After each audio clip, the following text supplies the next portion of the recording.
माया सभ्यता ये आप अमेरिका या मेसोअमेरिका कहते हैं और 200 ईसा पूर्व से लेके 1500 ईस्वी तक यह पूरी सभ्यता जो है वहां पे डेवलप हुई। बहुत ही उन्नत सभ्यता थी। अच्छा, आपने एक मूवी देखी होगी 2012। इंडिया में बहुत चली थी वो मूवी और माया सभ्यता के एक मिथ पर बनी थी, क्योंकि कैलेंडर जहां खत्म हो रहा था लोगों ने माना कि भाई माया सभ्यता वाले भविष्य जानते थे, उस दिन दुनिया खत्म हो जाएगी, तो वो मूवी बहुत चली थी। तो ये बस्तियाँ जो यहाँ थी, ये अपनी नगर योजना, विशाल स्थापत्य जैसे आप यहाँ पे देख रहे हैं पिरामिड्स का स्ट्रक्चर, इसके अलावा सामाजिक राजनीतिक संगठन इन सब के लिए बहुत प्रसिद्ध थी। अगर हम इनके बस्तियों की विशेषताओं के बारे में बात करें तो पहला तो है अर्बन लेआउट। पहली चीज़ ये, जैसा आपने देखा था कि हड़प्पा सभ्यता में जो ग्रिड प्रणाली वहाँ पे डेवलप थी कि इस तरीके से ग्रिड सिस्टम डेवलप थे, जो रोड हैं वो लगभग-लगभग समकोण पे कट किया करते थे और ऐसे यहाँ पे हाउसेज़ हुआ करते थे। लेकिन जो माया सभ्यता थी, ये ग्रिड पद्धति पर नहीं आधारित थी। जैसा प्राकृतिक भूभाग है, क्योंकि वहाँ पे आस-पास माउंटेन और जो कोस्ट लाइन है ये बहुत थी, इस वजह से जैसा भूभाग था उसके अनुसार ये विकसित होते चले गए थे। जो नगर है वो धार्मिक और प्रशासनिक केंद्र के बीच में होता था और मंदिर, पिरामिड, महल ये सभी वहाँ बनाए जाते थे। जो आम लोग या किसान थे वो नॉर्वे नगर के बाहरी हिस्सों में रहा करते थे। अगर हम विशाल स्थापत्य या जो आर्किटेक्चर उसको देखें तो माया सभ्यता में सीढ़ी-नुमा पिरामिड जैसे यहाँ पर आप देख रहे हैं ना, तो ये सीढ़ी-नुमा पिरामिड्स जो हैं ये यहाँ पर डेवलप हुआ करते थे। जैसे चिचिन इट्ज़ा में एक है एल कैस्टिलो और पॉलकेन में इंस्क्रिप्शन मंदिर। ये उसके कुछ अच्छे एग्ज़ाम्पल्स हैं। यहाँ पर विशाल महल, धार्मिक वेदियाँ और बॉल कोर्ट्स जहाँ पे गेंद खेलने के बड़े-बड़े मैदान थे, वो सब मिलते हैं। जो डेवलपमेंट था मंदिर का और पिरामिड का, वो बहुत ऊँचाई पर बनाते थे। इनका ये मानना था कि जितना हम ऊँचा बनाएँगे, उतना हम अपने देवताओं के निकट रहेंगे, तो अपनी धार्मिक शक्ति का प्रदर्शन और देवताओं के निकटता को यह डिफाइन करता था या उसका प्रतीक होता था।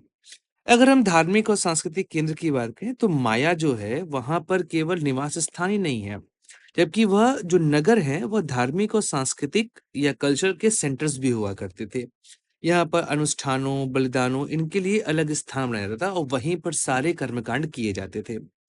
खगोल शास्त्र और कैलेंडर गणना इसके विषय मैंने आपको पहले ही बताया 2012 मूवी का एग्जाम्पल लेकर। तो नगरों के केंद्र में ये सभी चीजें भी हुआ करती थी, वहां पर लोग रहते थे और इस तरह की गणनाओं पर विश्वास भी किया करते थे। अगर हम आगे बात करें तो सड़क और जल व्यवस्था, जैसे यहाँ पे माया नगर थे, उनको जोड़ने के लिए सड़कें होती थी, जो कि बड़े शहरों को जोड़ते थे। इसके अलावा जलाशय, नहरें और भूमिगत टंकियाँ बनाई जाती थीं। क्योंकि इस सारे क्षेत्र में नदियाँ बहुत कम थी, खारे पानी का आसपास का क्षेत्र ज़्यादा था। इस वजह से पानी को वहाँ पे इकट्ठा करना, वाटर हार्वेस्टिंग करना ये बहुत ज़रूरी हुआ करता था। अन्यथा वहाँ पर सूखे का जब प्रभाव पड़ता था, तो उस समय लोगों की दिक्कतें लगातार बढ़ती जाती थीं। यहाँ पर माया बस्तियों में कई सारे शिलालेख मिले हैं, चित्रलिपि भी कई जगहों पे देखी गई हैं, स्मारकों, स्तंभों पर शासकों, युद्धों और धार्मिक घटनाओं का वर्णन भी यहाँ पर मिलता है।